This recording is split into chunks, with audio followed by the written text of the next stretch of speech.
In the ever-present desire to experiment with new things, I finally got myself a coil shock for my Transition Spire. Transition Spire is a bike I picked up over the winter, and it's been a great enduro bike so far, but I think I'm gonna get a little more suppleness out of this rear shock.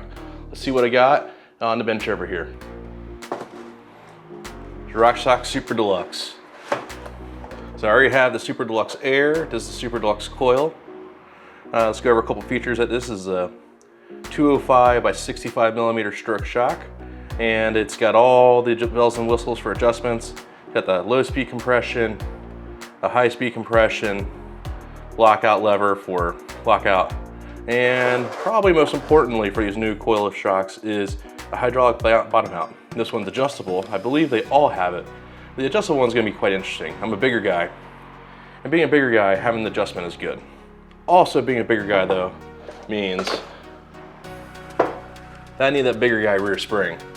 So this is a 650 pound spring I'll be putting onto this shock. First thing you want to make sure you do, and it comes like this, the collar needs to be all the way back, and it's pretty simple. Take spring, slide spring on. Make sure it's good and seated. Take the collar that came in the box, make sure you get the right way down. It's pretty obvious. This slots into there because this part goes around the eyelet. That's the seat for the spring. And you put it on there and tighten down your collar. Now, as you tighten down your collar, one thing to note is that you don't really want this to be like crazy tight. So you want, from where it touches, you want at least one turn of preload, but you don't really want to go much beyond that. I think 2 or 3 turns of preload is about the maximum that they allow you to have. The other issue I have is the eyelet here.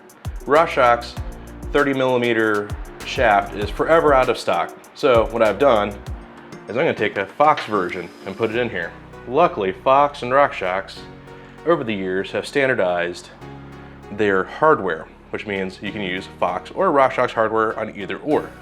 The Fox one's nice because it's actually got these little Teflon pieces here that go in. I think they're Teflon or something like that.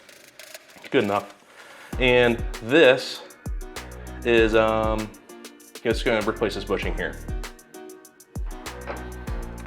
So this tool I have is DIY mountain bike. It's a super cool tool. It's actually for needle bushings, but it'll also do regular bushings as well, depending on the insert on the side that you have.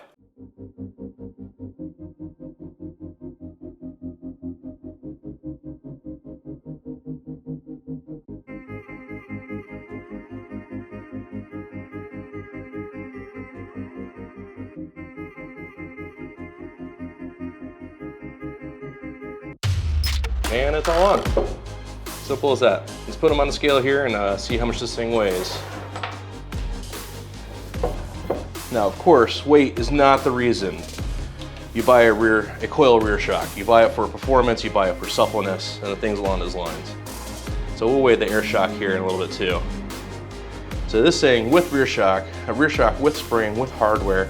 Now, 650 spring should be noted. This is probably about the heaviest spring there is. It's coming at right around almost exactly 1,011 grams, or 1,100 grams, which is interesting because I expect the air rear shock to probably be about 500, almost a pound lighter than that. So for replacing the rear shock itself, I'm just gonna throw it on. There's no reason to show you the process. You take a couple bolts out, put a couple bolts in, bang, you're done.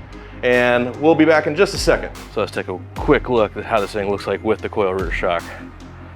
Now it's looking like a true big boy bro bike. You know, coil shock, it does add about 1.5 pounds, but we'll talk about more of that in a second. Okay, air shock off, coil shock is on the bike. Let's see how much this thing weighs. We can get a real difference here. Wow, that's actually lighter than I thought it was. So the coil shock is 600 grams heavier than the air shock. So let's talk about that. Obviously, you're not gonna go for a coil rear shock because it's lighter. You can go for a coil rear shock because it can provide a little more responsiveness. It can actually provide more mid-stroke support than an air shock just because of what a coil does. It's also possible that it's going to blow through its travel a little bit faster. Hence the reason I want the adjustable hydraulic bottom mount on this particular shock. You can buy them with or without, with a special tune, without a special tune. This is the non-special tune with adjustable hydraulic bottom mount. With like middle rebound, like medium light compression. I can't remember exactly. It's all what actually made sense for this particular bike. and it's a very similar tune to the air shock I have. So far that's actually felt really good. The main reason I bought the Coil rear shock is for park days or bigger, rowdier days I might have around here. There's some just epically huge distance I have available to me, and I want to make sure I'm gonna have the most fun possible, both up and down. So this Coil rear shock has a lockout, which actually I'll probably put really good use to, especially since it's actually relatively easy to access on the Spire frame. Yeah, so we'll see how this shock rides more in the future. Until then, just ride.